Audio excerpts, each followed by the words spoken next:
মুহররমের 1 তারিখ শাহাদাত বরণ করেছেন হযরত ওমর ফারুক রাদিয়াল্লাহু তাআলা আনহু। ও জাতি ভালো করে বুঝো, মুহররমের সম্মান নবীজির ইন্তেকালের পরে না আসমান জমিন সৃষ্টির দিন, সেদিন থেকেই মুহররমের দাম। ভালো করে বুঝো,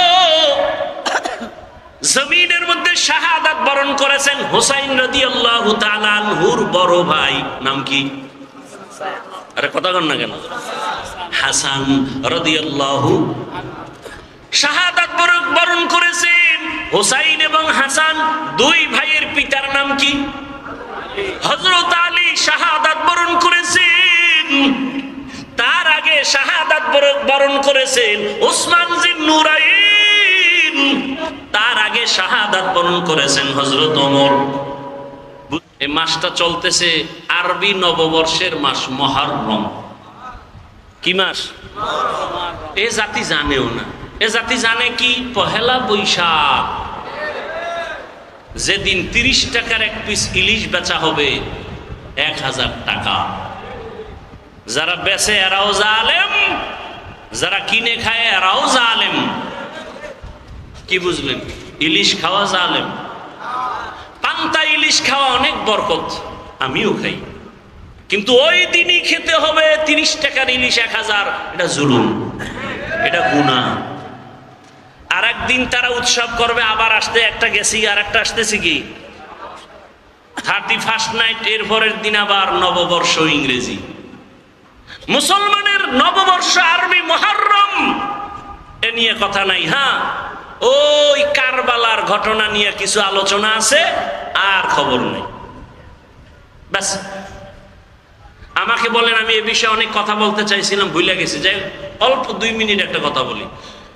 কারবালার প্রান্তরের ঘটনা ঘটেছে রসুলের ইন্তেকালের 61 হিজরি বলা হয়, অর্থাৎ রসুলের ইন্তেকালের 60 বছর প্লাস এর পরে ঘটছে কারবালার ইতিহাস।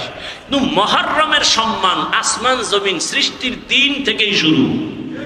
সূরা তাওবা, ইন্না ইদ্দাতাশ শুহুরি ইনদাল্লাহি 12 শাহরান ফি কিতাবিল্লাহ ইয়াওমা খালাকাস সামাওয়াতি ওয়াল আরদ মিনহা আরবাআতুন হুরুম যালিকাদ দীনুল কাইয়্যিম। বছরে মাস হবে 12টা, সিদ্ধান্ত কার? আল্লাহ।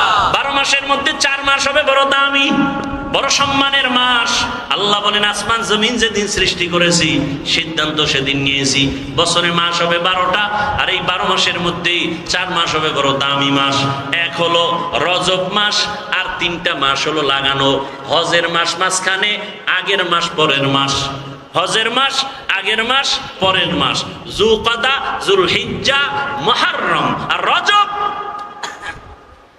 মুহররমের 1 তারিখ শাহাদাত বরণ করেছেন হযরত ওমর ফারুক রাদিয়াল্লাহু তাআলা আনহু।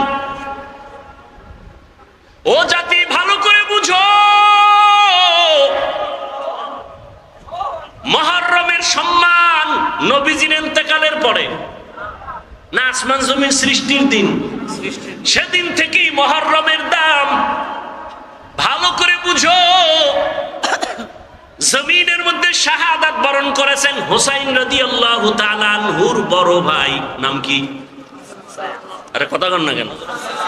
হাসান রাদিয়াল্লাহু শাহাদাত বরণ করেছেন। হুসাইন এবং হাসান দুই ভাইয়ের পিতার নাম কি?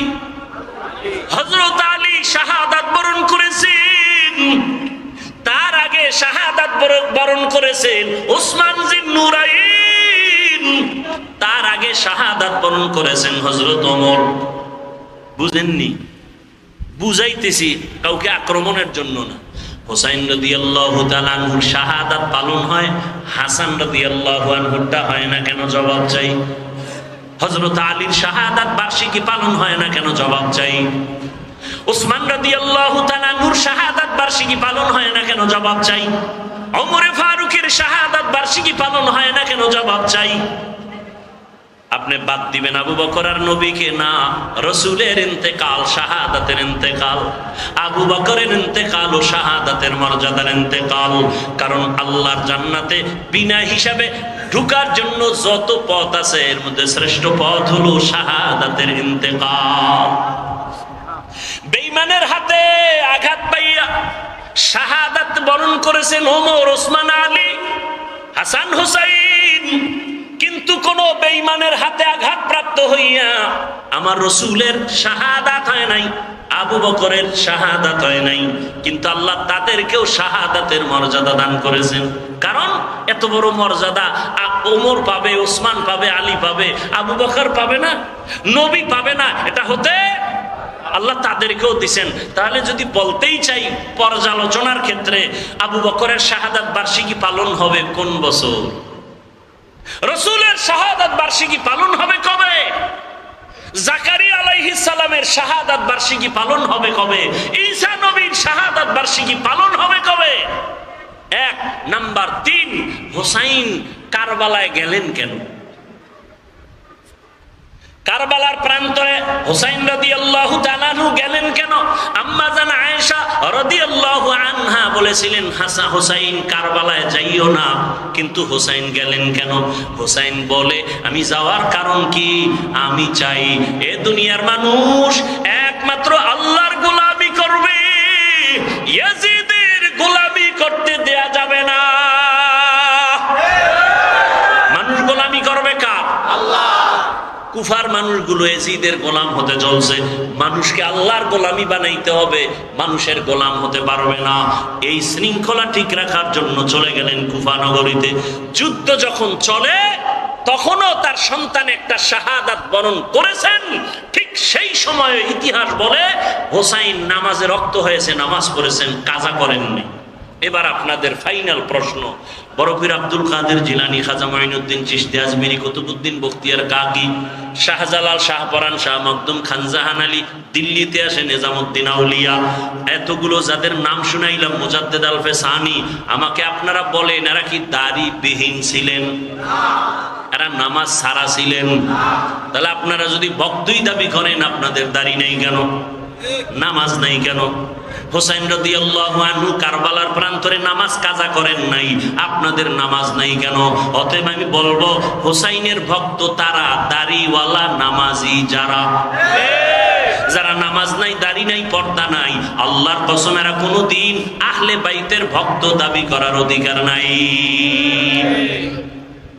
শাহজালালের ভক্ত বউয়ের ভাগ লইয়া আল্লাহর বিলে গেছে, আর শাহজালাল আল্লাহর ভাগ লইয়া বিয়েই করে নাই। দুই পাগলের ব্যবধান বুঝেননি? একটা দুনিয়ার পাগল আর একটা আল্লাহর পাগল। আল্লাহ হেদায়েত দান করুন। ওয়াল আসরি ইন্নাল ইনসানা লাফি খুসর ইল্লাল্লাযীনা আমানু ওয়া আমিলুস সালিহাত ওয়া তাওয়াসাউ বিল হক ওয়া তাওয়াসাউ বিস সবর। জান্নাত পাওয়ার জন্য কয় গুণ? 4 গুণ। 1 নাম্বার ঈমান আনতে হবে, দ্বিতীয় আমল করতে হবে। ঈমানও আনছেন, নামাজও পড়েন, রোজা রাখেন, জান্নাত রেডি। আর না আরো 2 গুণ আছে, আরো 2টা গুণ। ঈমান আমলের দাওয়াত অন্যকে দাও, যারা বিরোধিতা করে বাধা দাও। কে আমার পরে আমার অন্যকে, শেষ 5 মিনিটে শেষ। আমার পরে অন্যকে দাওয়াত দিব। অন্য বলতে কে? আহাল। কে? قال رسول الله صلى الله عليه وآله وسلم আলা কুল্লুকুম রাঈন ওয়া কুল্লুকুম মাসউলুন আন রাইয়াতিহি। দায়িত্বশীলরা দায়িত্ব পালন করিও। ও পর্দার আড়ালের মা বোনেরা, ও যুবক, ও বৃদ্ধ বাবাজি, কয়দিন আর দুনিয়ার বাহাদুরি, চোখের সামনে লাশ আর লাশ। আমি এতক্ষণ আপনাদের যত বয়ান শুনাইলাম, একবারও কিন্তু বলি নাই আপনারা আমার মতো টুপি লাগাইয়া, পাগড়ি লাগাইয়া, হুজুর হইয়া মাদ্রাসায় যান, স্কুল ছেড়ে দেন, তাবলিগে যান, কওমি মাদ্রাসায় যান, আপনারা পীরের কাছে যান। একবারও বলছি? বলি নাই। বরং ফাইনাল বলে গেলাম, ও যুবক, তুমি স্কুলে পড়ো, কলেজে পড়ো, চাকরি করো, ব্যবসা করো, সেখানে থেকে রসুলের মহব্বতের মালা গলায় পড়ো। তোমার মতো যুবক জেনারেল লাইনে পড়িয়াও 5 বেলার নামাজ পড়ে আছে না নাই? আর কোনো ওয়াজের দরকার নাই। তুমি মনটাকে বুঝাইও, ওরে মহান, আমার মতো জেনারেল লাইনে পড়ুয়া যুবক ছেলেটা যদি 5 ওয়াক্ত নামাজ পড়ে, স্কুলে পড়ে, কলেজে পড়ে, আমি কেন পারবো না? আমার মতো যুবক কোনদিন আর্মি পড়ে নাই, মাদ্রাসায় পড়ে নাই, স্কুল কলেজে পড়িয়া রাস্তায় গাড়ি চালায়, ড্রাইভারি করে, 5 বেলার নামাজ পড়ে নাই? বলো, তোমার পায়ে হাত রেখে বলছি, তুমি কেন পারো না? তোমার মতো যুবক র্যাব, আর্মি, পুলিশ, বিডিআরের চাকরি করে 5 ওয়াক্ত নামাজ পড়ে, তুমি কেন পারো না রে বাবা? নিজের বিবেকটাকে একটু প্রশ্ন করো। পর্দার আম্মা জান, বোনেরা, আপনার মতো কত মা এই মাদকদি এলাকার মধ্যে এখনো পাওয়া যাবে, পর্দা করে, স্বামীর মাল হেফাজত করে, সন্তানগুলো আদর্শওয়ালা বানানোর প্রচেষ্টা করে, মোবাইলে সময় নষ্ট করে না। এর আম্মা জান, আপনারা কেন পারবেন না? ও বোনেরা, আপনার মতো কত বোন লেখাপড়া করে, 5 ওয়াক্ত নামাজ পড়ে, পর্দা করে, মোবাইলে সময় নষ্ট করে না, আপনি কেন পারবেন না? পেছনের গুনাহ থেকে একটাই পথ আছে, তওবা করবেন। আল্লাহর কাছে তওবা করলে গুনাহ মাফ হয়ে যাবে। ও বাবাজিরা, ও যুবক বাবারা, আল্লাহর কাছে তওবা করো মন থেকে, মনে মনে বলো, হে মালিক, জীবনে মনের চাহিদা পূরণ করিয়ে কত অন্যায় করে ফেলেছি। মনে চাইছে দাড়ি রাখবো না, রাখি নাই। মনে চাইছে নামাজ পড়বো না, পড়ি নাই। মনে চাইছে পার্কে পার্কে ঘুরবো, দৌড়ায় পার্কে চলে গেছি। মনে চাইছে আমি নেশা পান করবো, নেশা পান করেছি। মনে চাইছে মা বাবার সাথে বেয়াদবি করবো, করেছি। মনে চাইছে শিক্ষকের সাথে বেয়াদবি করবো, করেছি। মনে চাইছে আলেমদের বিরোধিতা করব, করেছি। ও আল্লাহ, বুঝতে পারি নাই, আজকে থেকে তওবা করতে চাই। আমার মতো যুবক যদি জেনারেল লাইনে থাকিয়াও দ্বীনের উপরে নবীর আদর্শ মেনে চলে, আমিও তৈরি হয়ে গেলাম। আর নামাজ ছাড়বো না, দাড়ি কাটবো না, বেপরদায় চলবো না, মা বাবার সাথে বেয়াদবি করব না, শিক্ষকের সাথে বেয়াদবি করে বর্দোয়া নিব না, ওলামায়ে কেরামের পরামর্শ নিয়া নবীর তরিকা আদর্শ মেনে জীবন চালাবো। নামাজ পড়বো, দাড়ি রাখবো, পর্দা করব, ওলামায়ে কেরামের পরামর্শ নিয়ে নবীর আদর্শ মেনে চলবো। তওবা করার মতো যদি অন্তর তৈরি হয়, মুনাফিকি যদি অন্তরে না থাকে, খাঁটি নিয়তে দুটো হাত আমার আল্লাহকে দেখাইয়া দাও। আয় আল্লাহ, হাতগুলো কবুল করে নেন, তওবা কবুল করে নেন।